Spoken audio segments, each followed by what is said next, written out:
Scott Pendlebury from the Collingwood Football Club. You're listening to the Coaches Panel. This is Patrick Rich from the Carlton Footy Club. You're listening to the Coaches Panel. Max Gorn, Melbourne Football Club. You're listening to the Coaches Panel.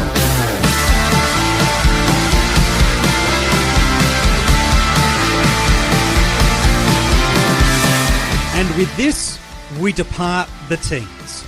The number 13 player in my 50 most relevant. He held up the Premiership Cup last year, and he may have helped your fantasy side do the same. Dayne Zorko is who we are talking about on today's episode of the 50 most relevant. It's a list that we've curated and created this off-season and pre-season about players that I think we have to have a conversation about this fantasy footy pre-season, ranked in an order of relevance that is ultimately subjective. And whether you agree or disagree doesn't really matter, because it's my list, not yours. But would you move Zorko higher or lower? I do want to know. If you're watching this on YouTube, comment below and let me know. Joining me on this podcast is a man that's a regular part of the Coaches Panel, and inside the last few days has launched Finders Keepers, a brand new spin-off podcast from the Coaches Panel that is all about helping you in your dynasty and your keeper leagues. It is the host of it, Jordox, joining me on the podcast. Hello, mate. Congrats on the success of the podcast, and Dayne Zorko is a great player for us to talk about. Absolutely. Thanks, mate. Thanks for having me on. Yeah, it's been an exciting week, a busy few days, but the pod's off the ground and looking forward to just keeping it going and making it grow and get better with every week. But speaking of, things that get better with age, Dayne Zorko, what a 2024 we got from him. I mean, wow. I knew he was a great fantasy player. He has been for such a long time. I never saw that sort of season come out of him. And I don't mean it's his best average or anything, but just at his age, to change positions at the start of the year, I'm sure you'll touch on that, and then to just become a must-have, really. He was the forward that created the early separation for us last year. Many of us thought it'd be an Isaac Heaney that we jumped on, and rightfully so. Could see through the preseason and opening round that change of role into that midfield, and we thought that he might be the season-defining forward.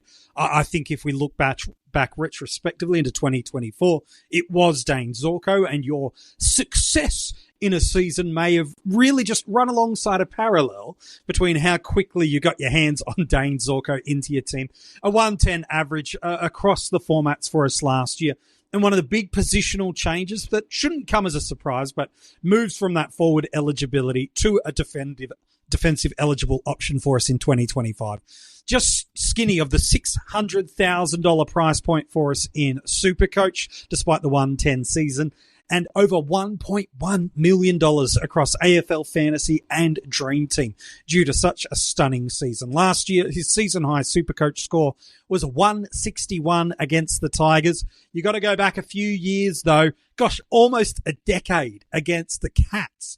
196. Oh, so close to being part of that 200 club. While AFL Fantasy, a season high, is also now a career high score in AFL Fantasy. In the Q clash, it was against the Gold Coast Suns. Jordox, you did mention it, but an unforeseen positional change. Kitty Coleman goes down injured during the season. In fact, very early in the year, Brisbane have to pivot and adjust and make some adjustments into their team, their structure, their ball movement. And instead of Kitty, the 2023 grand final star, as their premier ball movement, they go to their former captain. And while a different type of player, he becomes so successful. And one of the key reasons that the Premiership Cup now resides under the banner of the Brisbane Lions. Yeah, and it's a real funny one too. I mean, we'll touch on draft at the end as we usually do, but I think about drafts last year and, depending when your draft was run and done, like he probably would have gone undrafted just about because he had forward eligibility, obviously, but, he looked like he was on the decline and wasn't going to be much value at all. And then, obviously, the awful injury that Coleman had so soon after that great grand final appearance was terrible for Brisbane. But, the silver lining was they got, as you said, the former captain back there. And, not only did he dominate the stat sheets, he dominated games. And as you said, he really helped take them on that charge, that famous charge to September. I don't know if he would have gone undrafted, but he definitely went a lot later than he probably should have gone on draft day, because he became so critical to that playmaking. He was third for all transition points for all defenders last year in AFL Fantasy.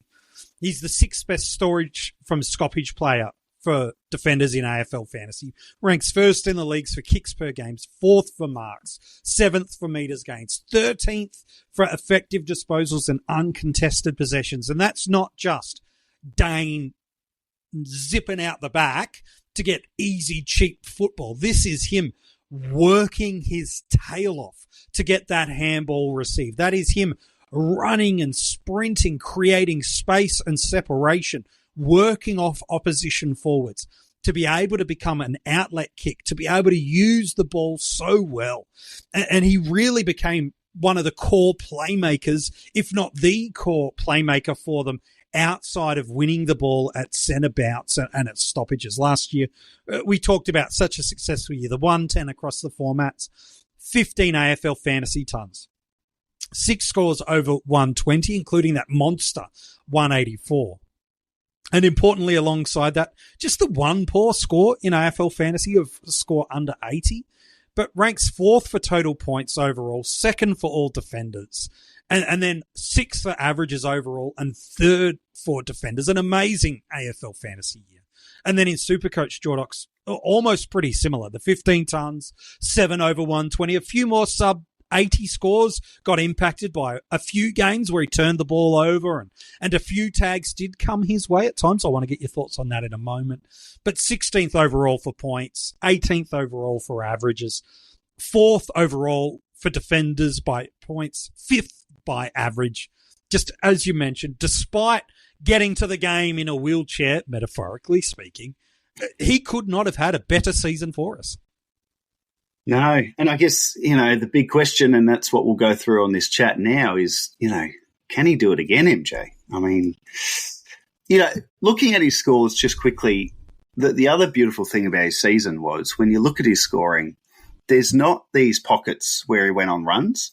It's just all year he's got big scores just littered throughout the season. So it's not like, sometimes when players have a big average, you look at the season and you say, well, the first half of the year he was flying and then other teams worked it out and shut him down and he was a little lower. Or, on the flip, he started slow and then caught fire. No, all year he was doing it. And, talking about the cheap stats and whatnot, which obviously he's very good at, he takes a huge amount of kick-ins.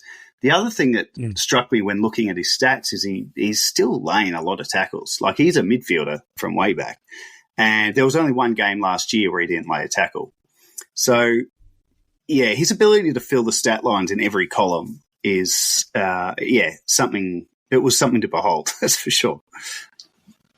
So we do have to ask that question, what does 2025 hold for him? Because everything broke the way that for Zorko to pop the 110 season, everything broke his way in terms of the role deployment, the majority share of kick-ins, that a game style that was so favourable to play through him, not just as the key distributor by foot, but also then he would use work rate to get the second and third touch in a score involvement for the Brisbane Lions. And so before we even deep dive into any of the other subtext layers that we can look at for Zorko, we know Kadeem Coleman is coming back, and if not for opening round early in the season, that's a pretty significant change of what's going to be in that defensive half, let alone if structurally they continue to evolve with players like Tom Doedee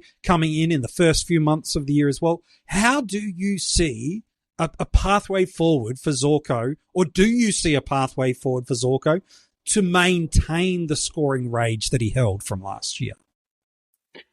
I can't see him maintaining it, just purely for the fact that there's going to be other players taking kick-ins. So even just in a very small stat kick-ins, he took so many of them last year, and with Coleman back, they're going to have him do it. Overall, though, I don't think Coleman's going to, really change and impact and steal too many points off him. You've also got Wilmot, who's developing really nicely, and I think they like what he's turning into. But I don't think they're going to go, oh, yep, Zorko, that was great for 1 year. Now you can go and sit in the forward pocket or a half-forward flank. I think he keeps the role and leads from the back line the way he did in 24. But I can't see maintaining that amount of scoring with Coleman back. Even if it's a small dip, I just can't see it. And it's interesting. It all depends how you choose to view the impact of Dayne Coleman. If you look back at 2023 again, just purely for kick-ins for a moment. Now, there is Daniel Rich for about 6 games through there, and one of them he had an unbelievable share. I think it was like 11 or 12 kick-ins he took in that game, like unbelievable statistically.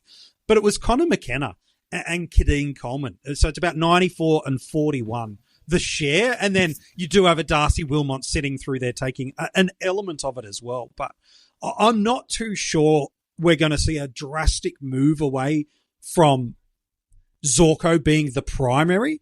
I think we are going to see someone like a Wilmot who took about 60-odd. We see McKenna take about 40-odd. He started to become more sub and impact type, that sort of player, as the season went on. So while it might not be the 100-plus that we saw last year, I don't forecast that to drastically fall away. And I think the benefit of a player like a Dayne Coleman is twofold. One, they're really different style of ball movement players. Zorko's much more of a shorter, sharper kick, and then he's going to use his speed and that burst of pace to then link up with the handball receive and continue on the ball movement through transition.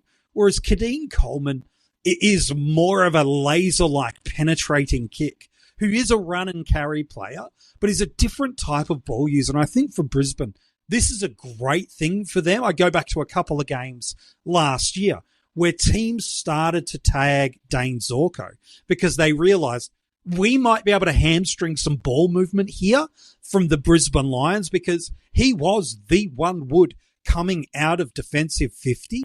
I think what Dayne Coleman does is it just diversifies their ways of moving the ball, but not to the extent that I think it clips Zorko so drastically that he's not going to score in that echo chamber of what he did last year. So, yep, Coleman comes in, uses that left boot, but now it's just another way for the Lions to hurt you. And do you want to get hurt by the penetrating left foot?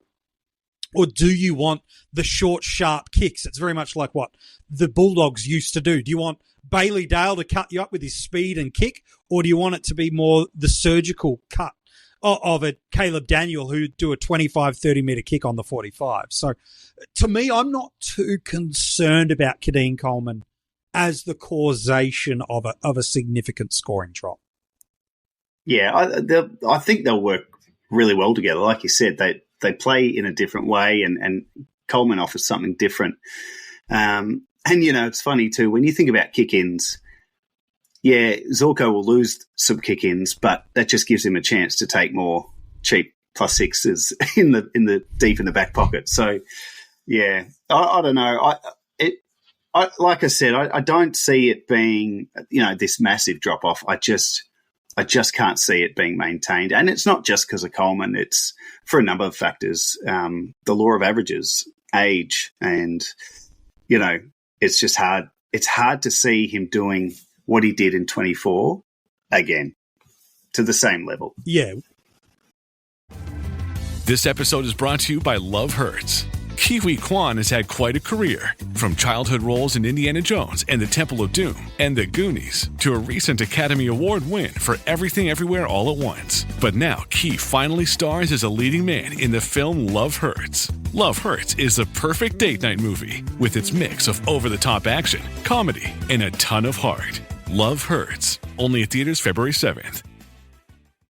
With so much breaking right for him, it's got to maintain that way and to do it early on in the season. I think there's a way it could happen, and I'll share that with you in a moment. But we are genuinely, as a community, getting closer to not only the community series, but feeling a little bit more stable with what we're doing at D1 than what we probably did a month ago when we were hitting the 30s and 40s, the 50 most relevant. We were looking at these premium defenders. People were going, oh, yeah, but Sheasel and positional movement, not too sure, and Sinclair, and how are the Saints going to move the ball, and Sicily, and what are the Hawks doing with intercepts and tolls, and Lockie Whitfield's not really had great durability, and we've built these concerning walls around what we do at D1 and D2. And as understandable as those concerns have been, in that conversational piece and looking at ownership across the format, I feel really confident to continue on with my sentiment, which is I feel like we've just ruled Zorko out because 110, 39 years old. He's 36 in a couple of days, by the way, at time of recording. But we basically just go, he can't do it again. And so we disregard him really quickly and easily. I probably we're not giving him enough respect because of all these top line defenders. He's got a really stable role. He's got shown pedigree over a number of years.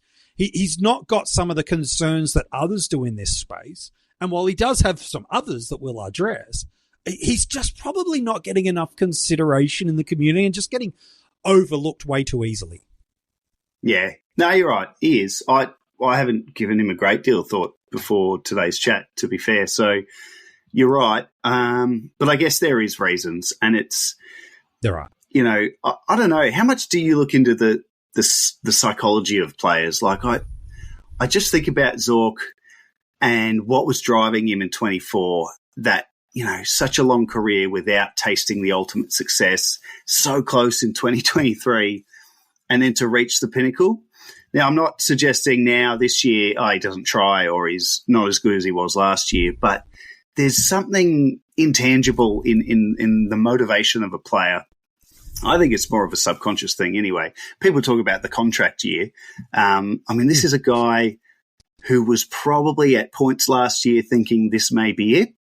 But then, you know, the role change, he had a brilliant season. I'm going on again. And then he wins the flag. So, yeah, I just think the law of averages, the chances of a 36-year-old backing up a 110 fantasy average season, I can't see it. But I do agree, we've dismissed him way too quickly. But with the early buy and that starting price, I'm more than happy to just wait, have a look at the opening rounds. If he's doing what he was doing last year, I'll make sure I'm there. But I don't see him getting away price-wise. So he's one of the many teams playing in opening round. There's benefit and negative to that for us. The benefit is we get a look and see, not that we need to see the role, but we do see the potential impact of players like a Coleman should he be fit for that game. The negative, of course, is we do lose them for a week during the season more than others. I guess, is there a score for you that Zorko would have to knock out in opening round, knowing you don't get the score, you'll get the compounding price movement in the subsequent games, depending on obviously the next few rounds and what he scores through there. Is there anything he can do in opening round that would change your mind, that when he gets to that Sydney matchup in round one, you go, you know what, I am going to get on the Zorko train? It's a great question.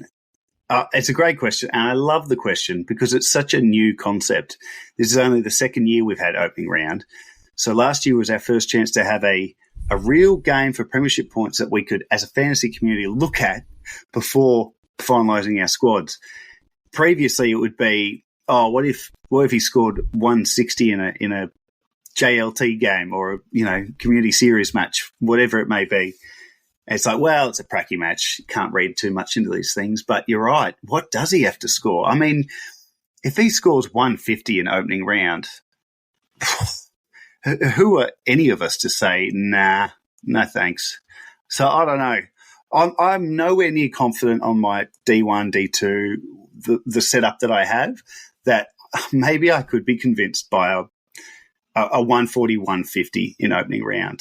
But I'd like to stay firm because you shouldn't move based on one score. But we're only human, MK. Well, that is the thing. We see a monster score if our other options that we're looking through there that maybe sit more in the value line for us don't quite hit where we want.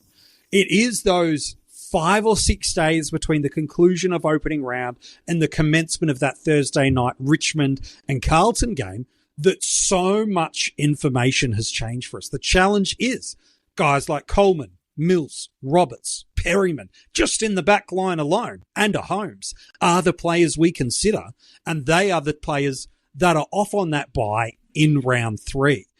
It's a nice matchup on paper against the Cats. The Swans in round 1 is not favourable. Then it's the Eagles in round 2. But I'm actually really intrigued by them. We'll have had one price movement in SuperCoach and Dream Team.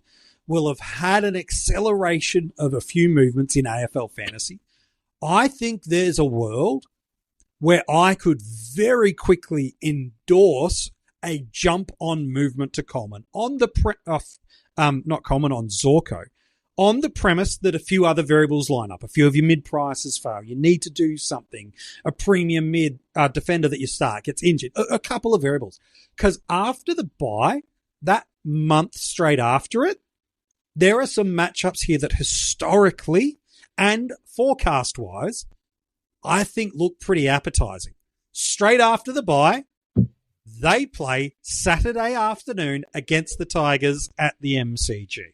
I don't think there'll be any better matchup for us this year than anyone versus the Tigers as a generalised statement. They then go to Gather Round and they play the Bulldogs. Then they go and play the Magpies at the Gabba, and then it's the Saints at Marvel Stadium, and then a few weeks later, it's North Melbourne. So again, we're projecting forward off the basis of what scoring against was in 2024, and in the Tigers' case, who I think will be the easiest team to score against for us in 2025. That's as good as a run we could kind of get for running half-backs where so much of the ball movement comes through. If he's anywhere near what he was in 2024, jumping on a bit of Zorko early in 2025 might just be as critical to success as it was in 2024, albeit we're paying for it a little bit more. Yeah, for sure. And that's why I liked the thought of not starting him, but being prepared to jump if it looks like he's going to do it again. Because once that early buy is out of the way and he gets that run that you've just outlined, that is the point of the year where he could take the game away from you. And we saw it last year. I mean, that 184 in fantasy against the Suns, that was sort of early, and there are a lot of people still not sure if we believe this from Zorko. Can it keep going? And then he did that, and those who had him, that's where those gaps start. So, final thought would be I couldn't see me starting with him, but I'd be prepared to jump pretty early in the piece if I needed to. Last year, we were so concerned about that injury history and age, and yet he defied that thought process, and we went there eventually. If those are the reasons you're fading again, I think you need a little bit more to it, and you're probably leaning on some of the points that Jordox made around some regression due to other variables, not just, well, he's injury prone, well, he's old, well, it's like, well, he did it last year, and the run is there early after that first bye to really ensure positivity and output for coaches. I'm of a similar sentiment of, can I start him? That early bye in correlation with players that I think I want to own at a higher value spot than him in that defensive line, let alone anywhere else. I just like a Mills as an option a little bit more. I like the option of Roberts as a little bit more. I like the potential of what a De Koning could be should he play as a ruck and not in defence. I just like a few more options in that back line more than Zorko, and at a premium point. So that's probably what tips Zorko out of starting consideration.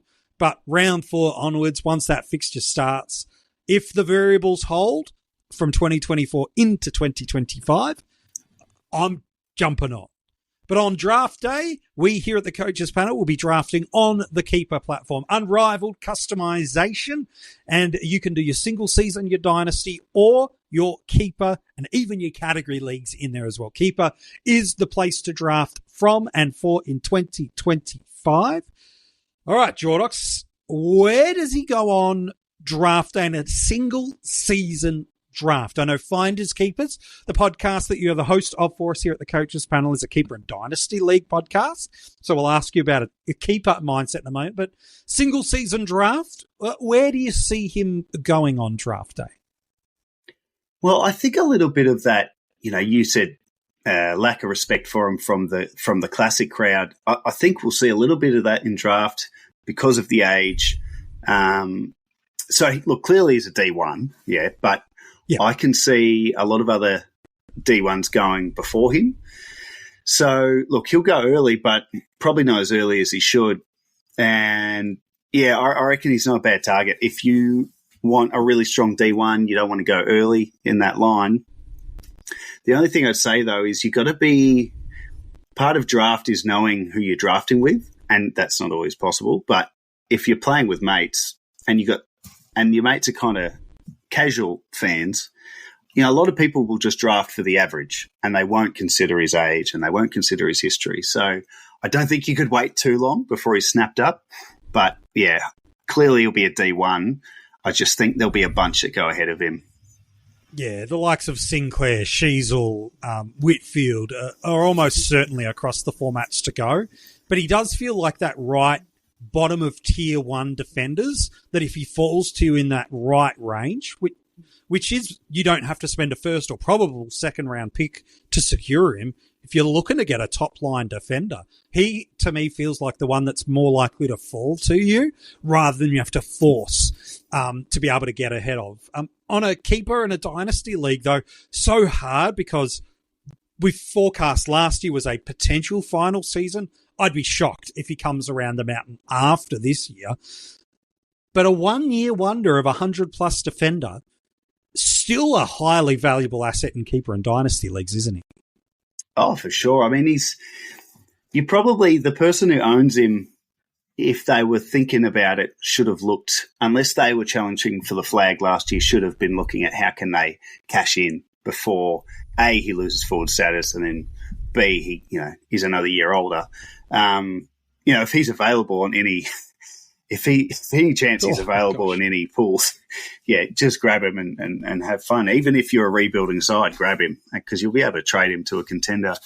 But no, he's been brilliant, and hopefully if you have him in a keeper, you've had him for a long time and you've been through the highs and lows, and you got that one last huge year out of him. And as we've said many times, he could give you another huge year this year. So we'll see. Yeah, he absolutely could. Look, if I was in a startup dynasty or a keeper league, I couldn't advocate for him as an option inside the first 50 selections in the first 5 rounds. But once you kind of get those core options through there, that's where we start to see the diversification of strategies and structures and a bunch of different things. So I think we'll see a wild range of outcomes in startup keeper leagues, from some just going, premiership in year 1 is as good as premiership in year 5, and others going, I don't want to spend an early top 5 draft selection, not in terms of top 5 overall, but first 5 selections on a guy that I'm not going to have in another 12 months' time. So we see a bunch of different strategies on dynasty and keeper leagues. That is for sure.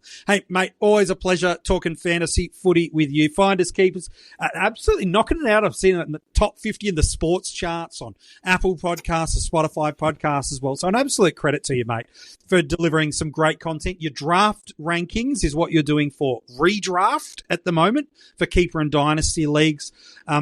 You've just finished the defender rankings that came out earlier this week. What line are you heading to next for us? Yes, so the next one is a good look at the midfield, and the midfield is so interesting in keepers because it's not just about the 1 year play. It's what does the future hold, and it's been really fun trying to come up with a list, a ranking system for guys that I think will be available. And, looking forward to getting that out on Monday. So stay tuned for that. If you have not checked out Finders Keepers and you're a dynasty or a keeper league coach, we've got the links in the description of this episode every single Monday during the pre-season. A new episode is landing. It's ranking season for Finders Keepers at the moment.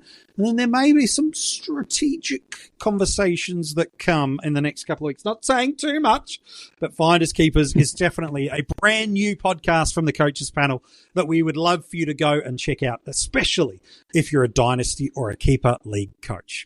I'll give you a clue for who's number 12 in just a moment as we depart the teens and get close to single digits of my 50 most relevant for 2025. If you have just caught up on this channel, maybe the first time someone introduced you to it and you're like, oh, geez, 50 most relevant, 13. How many have I got to go? 50, friend.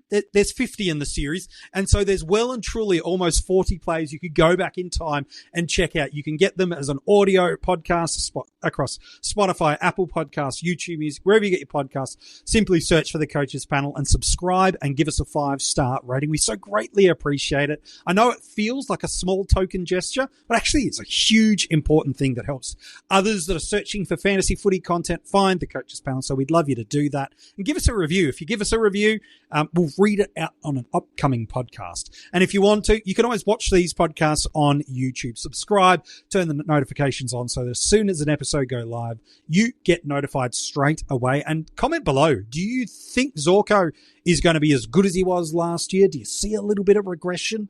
You worried about Kitty Coleman or got another thought? Let us know in the comment section below.